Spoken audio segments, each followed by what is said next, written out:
Hey everybody, and welcome to the Irish Golfer Podcast.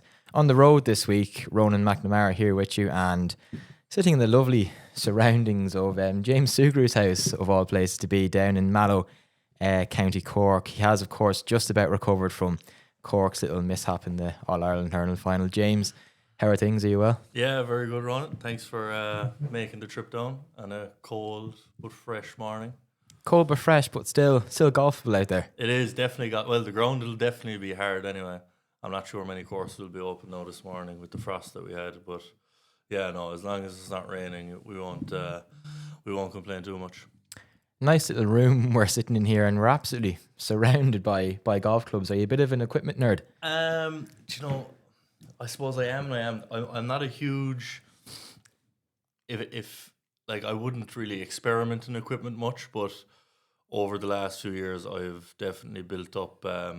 This is actually like not even like there's a room at the top of the house that is just full of golf clubs and gloves and balls and shoes and everything. So the stuff down here is just kind of stuff that I might chop and change out of my bag. But yeah, I definitely am not short of anything golf related really. Is it just you in the family that plays golf, or does any other members play? My mum and dad play as well.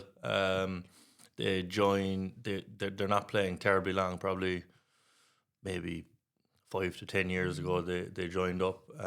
Yeah, they love it. They don't take it too seriously. They just kind of it's more of an outlet to go and meet their friends and have a bite to eat and coffee and what have you. But yeah, they do love going out. Now, they wouldn't be great to go out this time of year. The clubs kind of go away as soon as, September comes in. The clubs are put away and they'll be brought back out then in probably March, April. But yeah, they do. They love it. Yeah. And then just for yourself, James, to kick things off, looking ahead to 2026 is going to be an exciting time for you. But when you pack the clubs away and reflect on 2025, certainly been a season where you finally got a break in the game, it seems. Yeah, big time. Yeah, absolutely. Like it was a great year for me. To at the start of the year when you know what you have to do on a third level tour or a feeder tour, it is tough whether it be clutch tour or Alps tour. To finish. In my case, it's top 3 and clutch get HotelPlanner Tour status. So it's like there's a lot of good players out there. There's every week is full fields, 130 odd players playing, maybe more, maybe less some weeks. All good players, all with great CVs. So it is tough, but yeah, very, very proud of myself the way that I, finished out the year, I suppose, especially because I started off well. I was inside the top 5 in the order of merit kind of early on. And then kind of I think I missed 2 or 3 cuts. I think 3 cuts maybe this year. And they kind of came kind of in the middle of the season and hit a bit of a slump. And then the back end of my season was very good. And, the last event was double points, double order of merit points. And the one before that was, I think, quarter points. So points and a quarter. So yeah, it was nice to get some good results there. It really kind of boosted me up the order of merit. Yeah, and when you're on a third level tour, like there's a lot of Irish guys playing at that level now, and it can look like you're playing well when you're finishing top 20, top 15, but you really need those top 5s to really boost your ranking. Yeah, big time.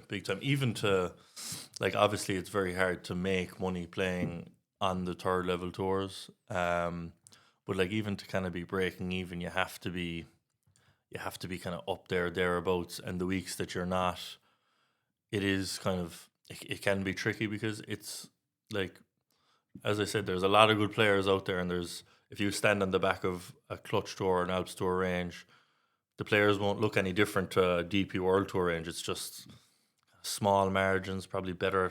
The top guys are probably better short game, better putting, and just probably that bit more consistent. But yeah, there is a lot of good players out there that. It's all about consistency as well throughout the season. Like this year, I didn't win, and even at the tour championships, like some people are like, Jesus, it's mad that you got the top three without even getting a win. Like, and a win would I came close. Obviously, like I think my third last event I came solo second, and the second last event I came solo second. So obviously I wasn't too far away, and then I had a good few top fives this year. Outside of that, so there is. I was knocking on the door kind of all year, just never kind of got over the line for the win, which would have capped off the year beautifully. But again, I'm not complaining. Like I would have taken obviously first, second, or third in the order merit would have done me just fine. Absolutely, yeah. And there was a bit of pressure going into that last event, especially after the first round got off to a bit of a slow start, but you really did reel it back in over the weekend and capped off a brilliant week as well with Mark getting his win in the Clutch Pro Championship. So just a great day of celebration all around, I'd imagine. Yeah, big time. We played there earlier on in the year. It's Allain Golf Club, and it's a great track. It's a proper big golf course. I think it was 7,200 yards, par 70. Really good track. And I shot level par the first day, and I was 2 over 3 to play and finished birdie, par birdie to shoot that. So I was kind of almost, I won't say lucky to shoot it, but did well to get out of there with level par.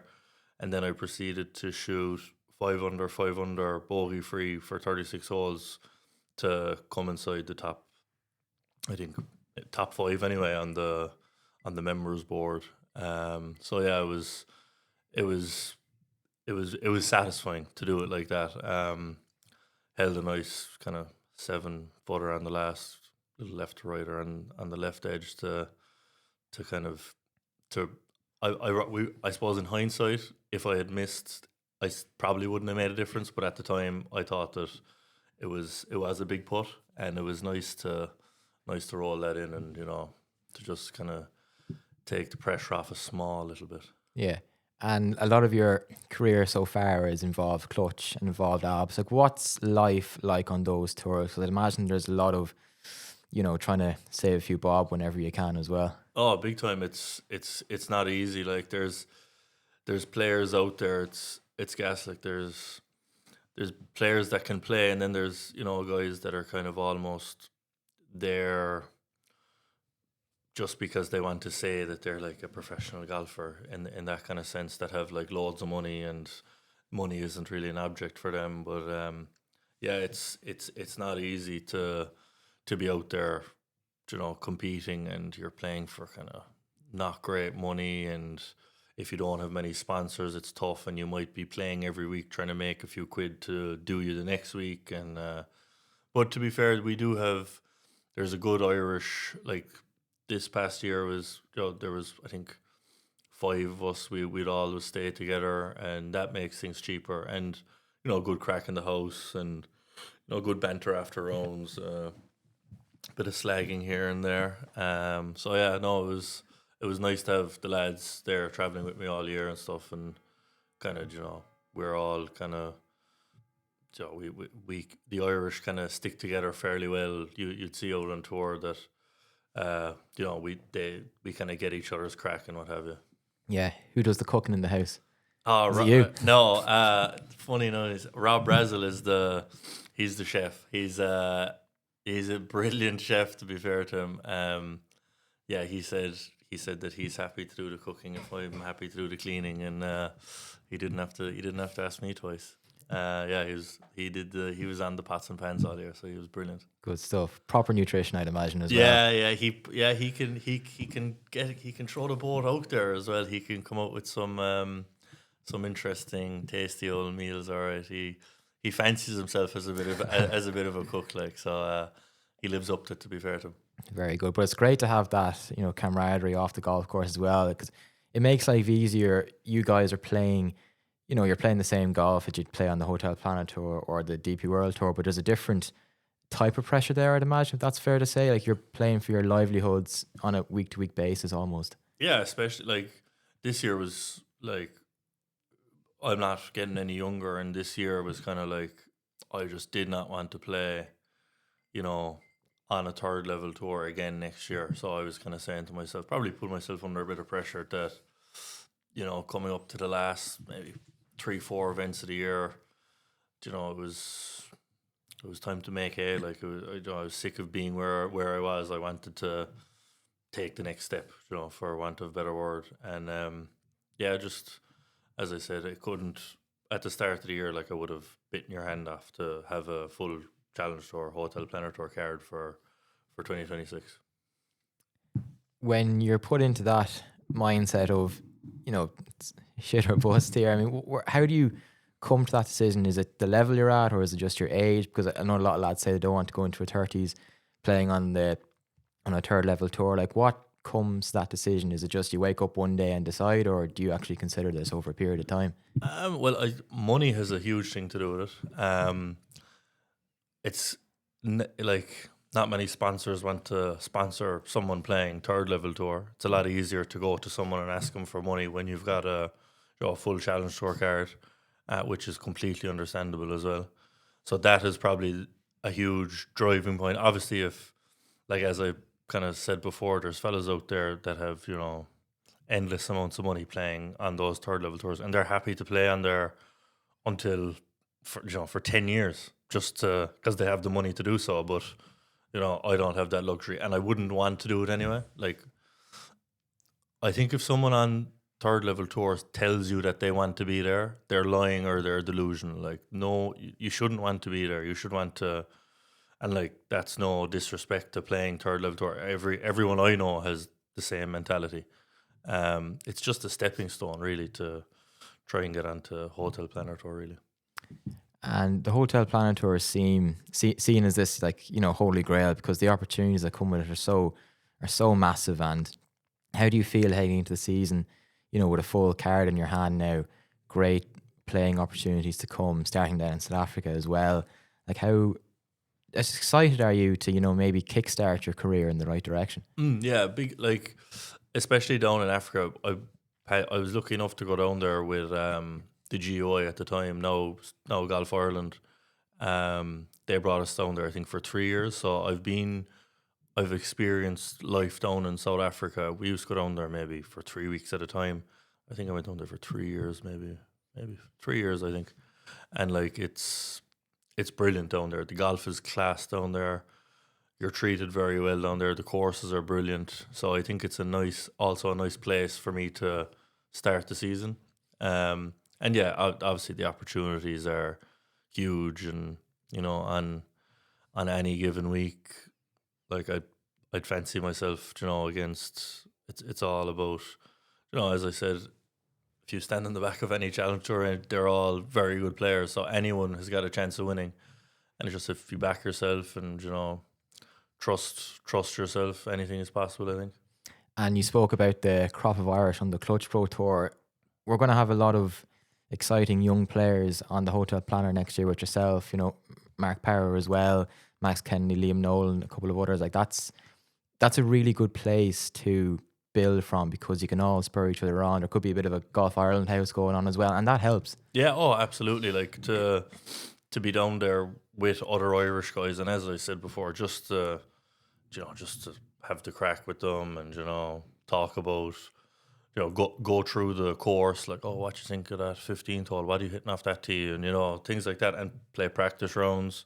Yeah, it's the small things like that that probably, they're worth a lot. They're worth their weight in gold. Now, don't get me wrong. I've spent a lot of time by myself, like, playing, and that's grand too. I don't mind doing that too. But to see and to meet someone and chat to someone, that kind of gets your lingo and whatever, is a lot to be said for it.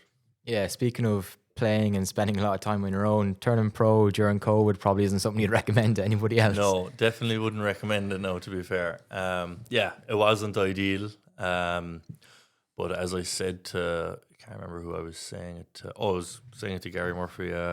Like, it wasn't, it wasn't just me that was affected by COVID. Obviously, I was affected by it, but sure, it was a worldwide thing, and there's far worse scenarios than me out there involving COVID. So yeah, I don't like people. So many people come up to me, oh, geez, you're so unlucky, and I'm like, I don't. Not that I don't even think about it, to be honest. Like, it's just, that's life. There's going to be ups and downs, and in golf, there's probably going to be more. Like, you always, you always kind of, I won't say lose more than you win in golf, but like you don't win if you play, 30 events in the year. If you won one or two, like you'd be going very well. So like there's always going to be some bad days, and you just have to roll with the punches, really.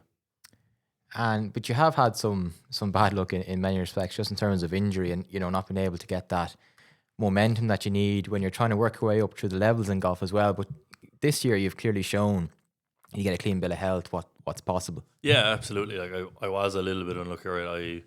I hurt my back and I was out for like a year and a half, kind of 18 months. And then I was back first tournament and I broke my ankle. So I was out then for another 6 months. So I was pretty much out for 2 years or a little bit over it. And then this year was kind of my first year back, shall we say. And yeah, I loved it. Like it was so good to be playing injury free. And, yeah, it proved really in my golf this year from the get-go. It was played lovely and kind of continued that on throughout the season, which would, I suppose, if anyone that plays with me or knows me would probably say that I'd be fairly solid. Like I wouldn't do anything too, I'd be just, I could nearly tell you where the ball is going to go. So yeah, it was good to have that back and to plow on and get a card for this year. Yeah, the injuries, you're talking around 22, 23 time, is that year? Yeah, it was 22, I think. Yeah, 22. And at that stage you were going pretty well on the Alps Tour as far as I remember, because I know Connor was doing well at the time too, and you were kind of there just behind him. And to lose those couple of years, what was going through your mind then, and how do you spend your time then?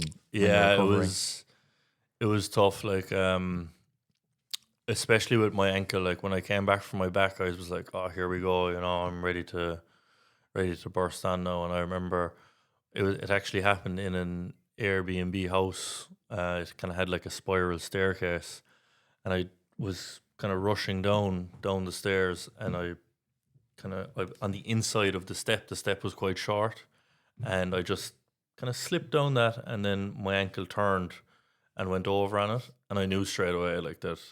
I haven't broken many bones at all, but I knew that this was bad. And my brother and sister are radiographers, so I sent them on a picture of it, and they were like, "Oh, it doesn't look great." And I remember that night, like lying in the bed, and I was like, just thinking to myself, like, how has this happened to me? Like, I was after going through so long out with my back and rehabbing it and working on it, and then this happening. It would definitely test your fate, all right, but came back and got it sorted and worked with my physio.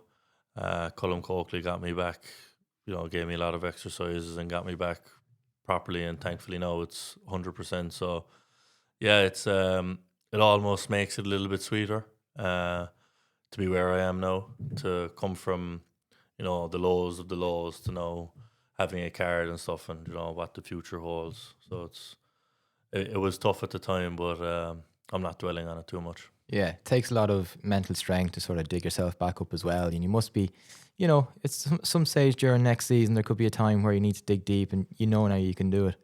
Exactly. Absolutely. It will definitely stand to me in the future, I reckon.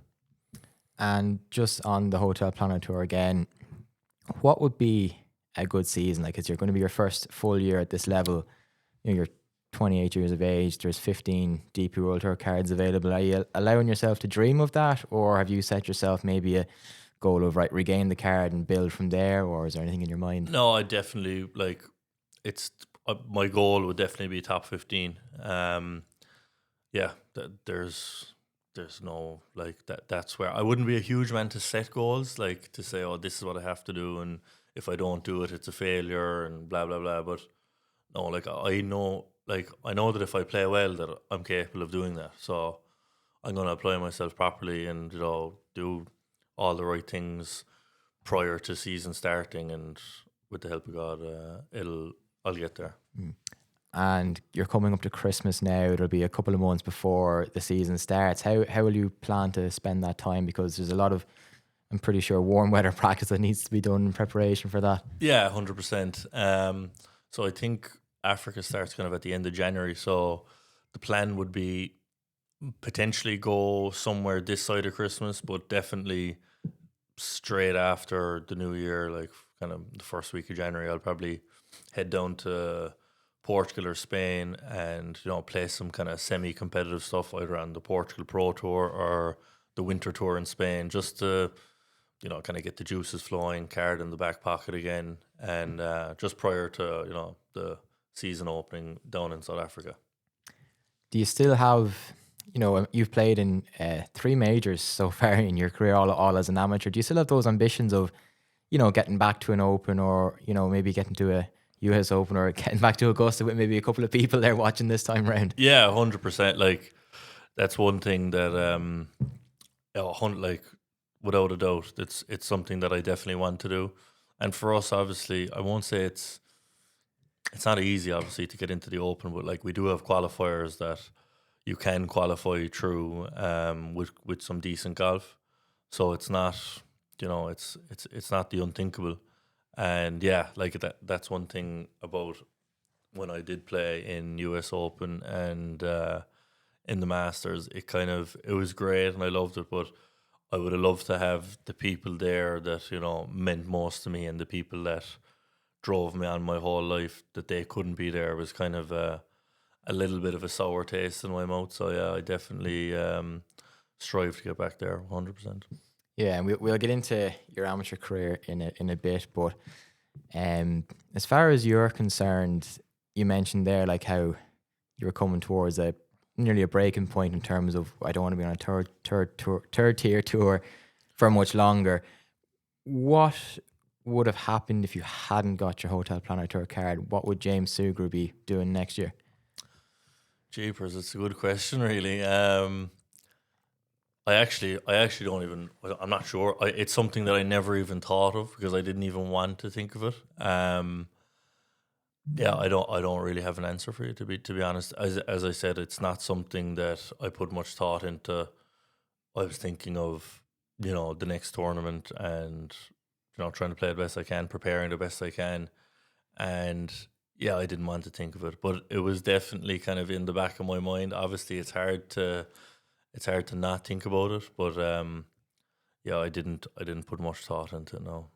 Could always have sold secondhand golf clubs. There's that amount of them here in the room. Yeah, they wouldn't last too long though. I don't think I'd make a career out of it.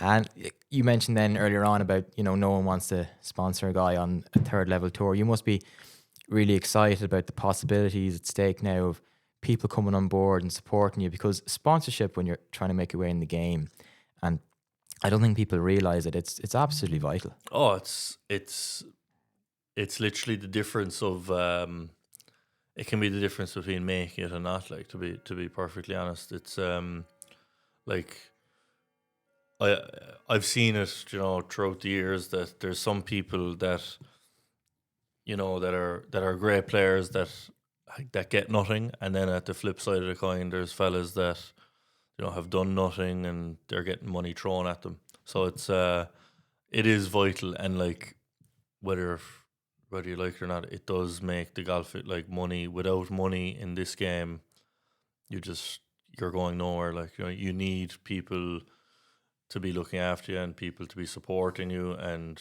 people to be financially supporting you to make it a success. Because you don't want to be down in these places kind of penny pinching about, you know, food, or, you know, will I buy a yardage book? Will I not buy a yardage book? You know, this type of crack won't run. Yeah. Ballpark, what would you be spending on an average week at a tournament? Well, this year I made it out that it was costing about €1,200 ish, 1,300 euro a week. Like, so that's the figure that we came out with. Yeah, so you're touching maybe $4,000 a month, depending on how many events you play in that span of time. And then again, like, the ones in the Middle East are a lot more expensive than that. So yeah, 1,200 quid a week for the ones in England. Might be able to rent a nice car next year. Maybe it was Fiat 500s for this year anyway. Yeah, they do the job though. They do the job. Now, a couple of tight squeezes, all right, with travel bags and stuff, but we made it work. Yeah. Like that's from an experience point of view, like you'd be a great person for somebody who might have just turned pro or is thinking of turning pro to talk to, because you know the reality of what it's like to be trying to climb the rungs on the ladder as well. Yeah, big time. Obviously, if anyone is listening that wants to have a chat, you can, get me on Instagram or whatever, and I'd happily give you a few do's and a few don'ts. What would be the do's? Definitely try and get someone like that, I suppose a good. It depends if you want to get a manager or not, and if you do want to get a manager, make sure that you get someone that you kind of know and can trust, and that you can, go to someone who's managed by them and say, what is Ronan like, or, do you recommend him, blah, blah, blah.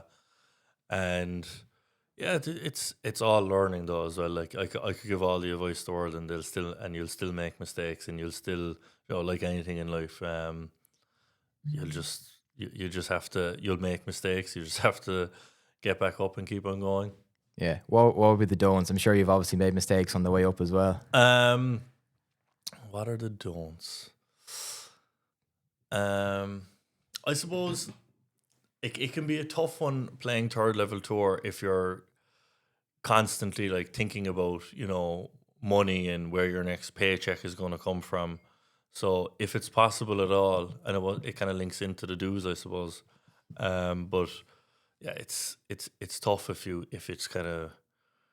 it's you against, the world pretty much, like trying to fund yourself and if you're trying to work when on your off, in between tournaments and things like that. It's tough to make that work. And just moving on to your amateur career, obviously in this room there's a lovely photo of yourself in 2019 in Portmarnock, where you obviously won the amateur championship. You beat Ewan Walker in the final. Yeah. And he just got his DP World Tour card after years and years of trying. Like I think outside the top 20, he might have finished 22nd, 23rd, and maybe 24th or something in 3 consecutive years. And he wouldn't go to Q school. He wanted to do it this way. Did you know about that? And when you saw that, were you maybe kind of delighted for him at the same time? Oh, I was absolutely thrilled for him. Even Dad said it to me. He was like, "Oh, did you see Ewan got his card?" Delighted for him. And yeah, Ewan is a top man. Like I played Walker Cup with him, and we're kind of the same age. I would have known him previous to that anyway. We would have played, all the same amateur events together and what have you.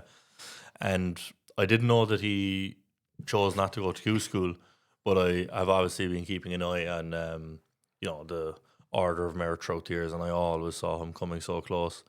And like Jamie Rutherford, another fella from England, who always seems to just be super close, like between 20th and 25th, and that's tough as well. Like they're fighting all year to just get there, and then at the last hurdle, you might have had the last event in China. It's a lot of pressure on those fellas around that bubble there, and but yeah, I like I said earlier on, like Ewan, I know him, and he's I would say it didn't knock him too much with that happening to him. He just kept on plowing on, and delighted to see that. And I reckon he'll do well as well on DP World Tour. Solid player, doesn't do a whole pile wrong. Yeah, and you obviously beat him in the amateur final in Portmarnock. And I don't think there's been crowds since at an amateur championship final day like that. Looking back, are the memories still as fresh in your mind as they would have been then? Yeah, like it was crazy. It was a day I'll never forget. Obviously, there's a photo in Mallow Golf Club actually of they presented it to me. It's kind of this long photo of the 18th green, and it kind of gets the whole crowd in it. And it's just when you walk in the door of the golf club, it's kind of there in front of you, and it says like, "James, thanks for the memories." And every day when I go in there, like I see it, so it's hard to forget. And obviously around here you don't have to look too far for a photo of the amateur, but yeah, it was super day, super times that came with it, and to have my parents there and my girlfriend there, and family members and friends there, and some friends that have never been on a golf course before, made the trip up, and yeah, it was unforgettable. Yeah. Do you have any like a replica of the trophy or a medal in the house or I have a something medal that over way? there. There's Ah, yeah. that's the medal. You're not.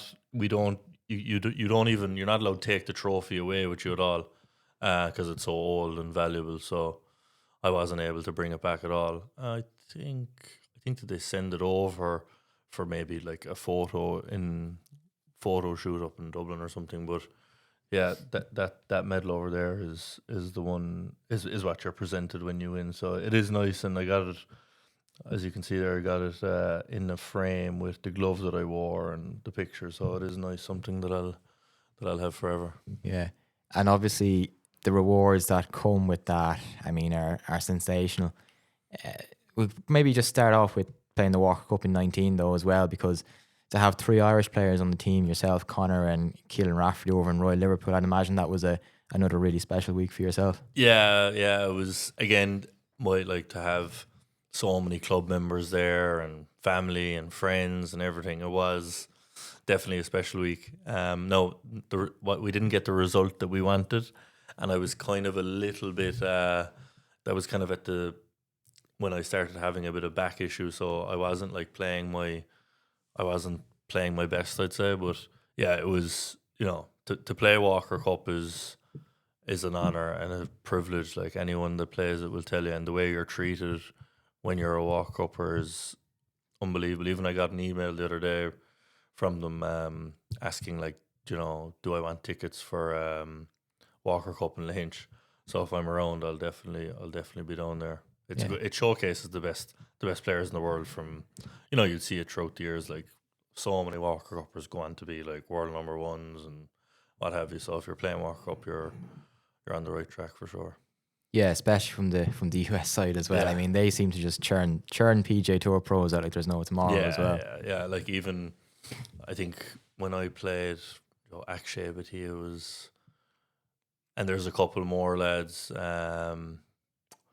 But yeah, Akshay has probably done the best. But yeah, there's definitely a few more that are kind of, or Harry Hall that was on our team. He's done exceptionally well. Like, and he's like what he's done the last couple of years is just unreal. Delighted for him too. He's such a nice guy, and yeah, I'm sure he'll have a brighter future ahead of him as well. Yeah, he's sort of a late bloomer in many respects. And for someone like yourself working the way up, do you take inspiration from that as well? Yeah, because even when we played Walker Cup, Harry was a great player, but he wouldn't have been probably like the first or second best on the team. I wouldn't have said no. He was extremely good, but he just kind of steadily got better every year, and he went to UNLV, so he was in Vegas for like most of his winters, and yeah, he had his head screwed on, and he's done it well. To be fair to him, like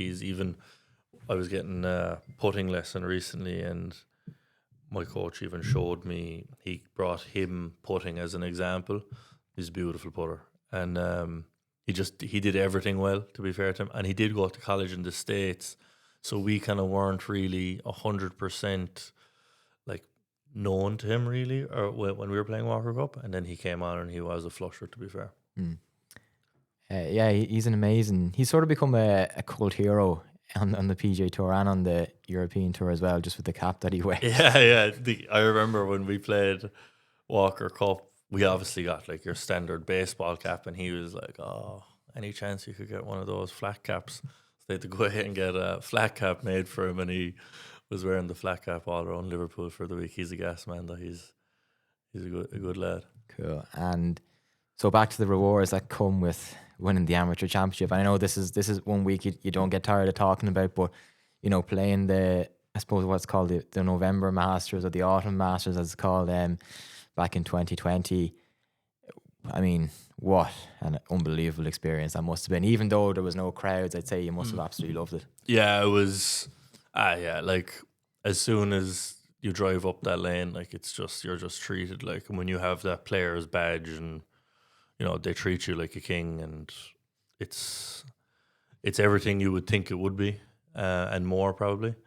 And although there was no crowds, it kind of, I won't say it was better, but so I obviously missed the cut, and Shane was playing with Tiger on the Saturday, so I was like allowed inside the rope, so I was basically like walking alongside like Tiger and Shane for the whole Saturday, which is something like that was surreal. And there was, I won't say there was pretty much no one there. Like there was the few patrons and few members and stuff, but yeah, like it was class, getting to chat to Tiger and what have you. It was like Sure, at that stage, you and Tiger were best mates. we had met alright about 2 days previously on the putting green, which I had to go over and fanboy him for a picture and have a chat to him. So yeah, he was extremely nice to me, I must say. And yeah, I kind of thought that being Tiger Woods, I didn't think that he'd want anything to do with some amateur that was playing there. But no, he took his time, and he actually said that he watched that amateur on Sky Sports. He was like, "Oh yeah, I think I remember you play in Portmarnock," and I was like, "Yeah." So he was very nice to me. Yeah, it wasn't just the token photograph, because I think he was asking me about Robbie McNamara as well. Yeah, and he other was. things. Yeah, he was asking me about JP, and he was like, "Were you in Adair?" And he obviously has huge time for JP, and he was just saying that JP is the man. And have you played Adair much? And previously to going to Augusta, I was lucky enough that the guys in Adair let me down there to practice, because it's so kind of similar to Augusta. And yeah, we were just chatting about that, and yeah, it was cool. It was very cool. Again, that's something. I have a picture. Again, you probably won't have to look too far to see it. Somewhere around with Tiger on the putting green. Yeah, I think it might be out in the kitchen maybe. But yeah, it's a screensaver that I'll never get sick of. absolutely. Yeah, and you had a nice tea time as well. Jose Maria Table, yeah, and Andrew Putnam, who is also a lovely guy. Played some nice practice rounds, but yeah, it was cool. It was. I think I played poor the first day, but I shot under par the second day. So that's kind of my at least I've that I can cling on to that, and it's it's a nice thing to be able to say. Yeah, well, there's players that get to the Masters nearly every year that can't do what you did. When you think about it, Yeah, it's a weird thing about Augusta. When it doesn't suit somebody's eye, it's almost as if they've no chance. yeah, like it's just like the greens and the runoffs and stuff, and it's just hard to explain really how penal it is. Like you could be on the green and like you'd be like hoping to nearly get down in three. Like some of the runoffs and slopes and grain, it's bonkers. And you could be playing there forever, and I'd say you still wouldn't get used to it. You could really. That's why every year you see fellas kind of, I won't say making a fool of themselves, but like as the saying goes, the hurler on the ditch. Like you'd be looking in, saying, "Geez, how did he do that?" And I'm like, if you were there, you'd realize how he done that and how hard that is. So yeah, it's obviously great to watch it every year, because it's obviously the only major that the venue never changes. So yeah, it's class.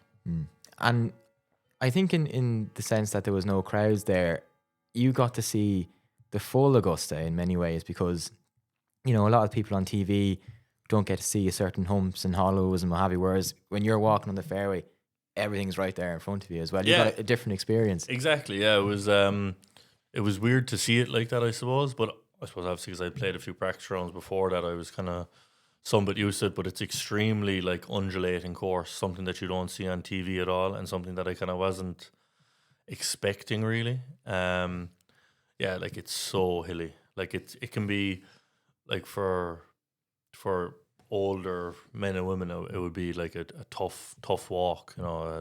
At times, even from the first tee box onto the fairway, there's a big, huge, like kind of valley that you walk down and back up, that you don't see from TV at all. First tee nerves, how were they? Yeah, they were there, all right. Yeah, again, the 4 please now thing is, so that's something that I was kind of really looking forward to, and yeah, it was class. Like I was with Michael Collins, my coach, and he was there, and he was like the only person there at the time. It was like in the middle of COVID, so no one else could come. He was allowed to come, I suppose, on the grounds that he was like my coach. But like parents, girlfriend, whatever, no one else could come. So that was tough, but we had a good old week now, to be fair, me and Mick. Yeah.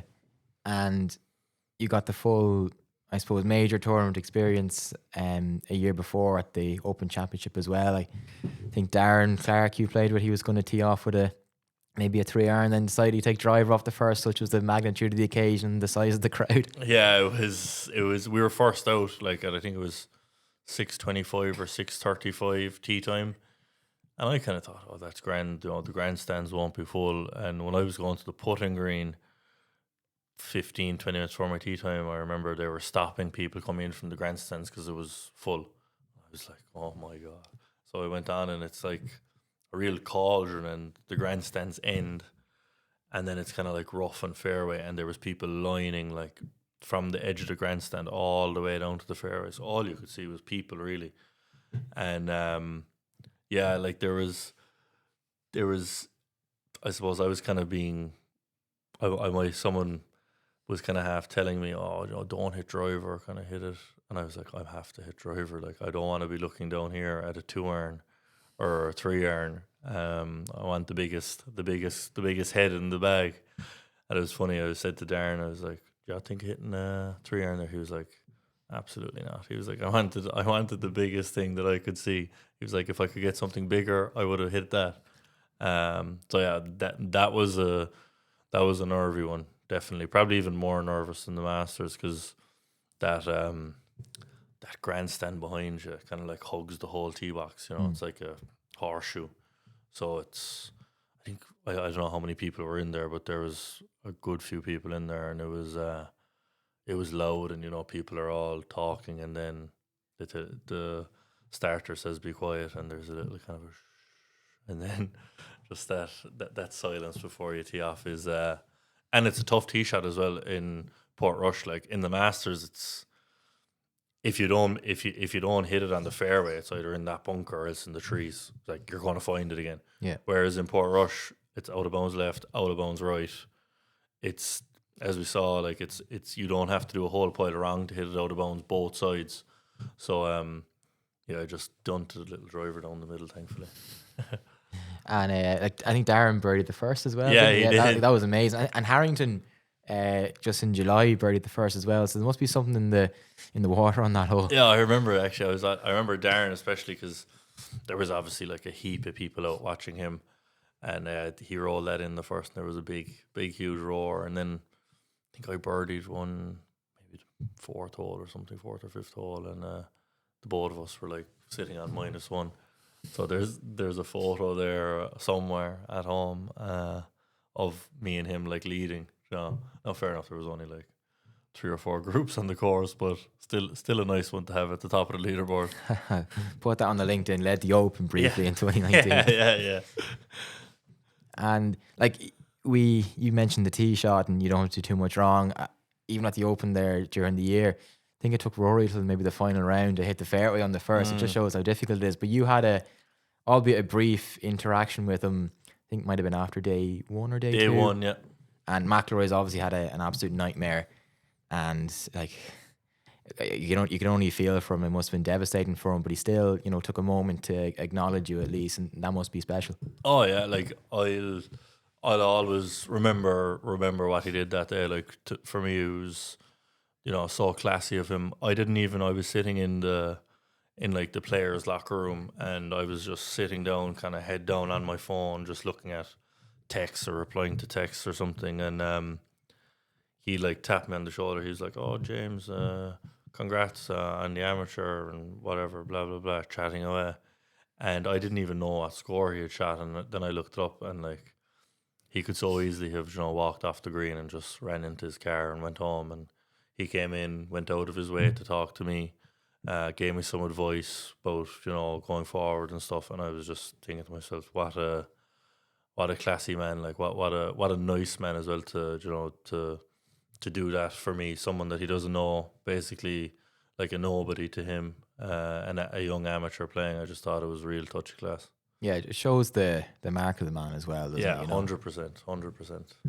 And actually, you're in the locker room, so you be S. Who would you be alongside? We were actually funny. I was in the champions corner, so there's the normal locker room, and then there's like a cordoned off small little champions corner, people that have won the Open. So I was in there with like Tiger, Phil.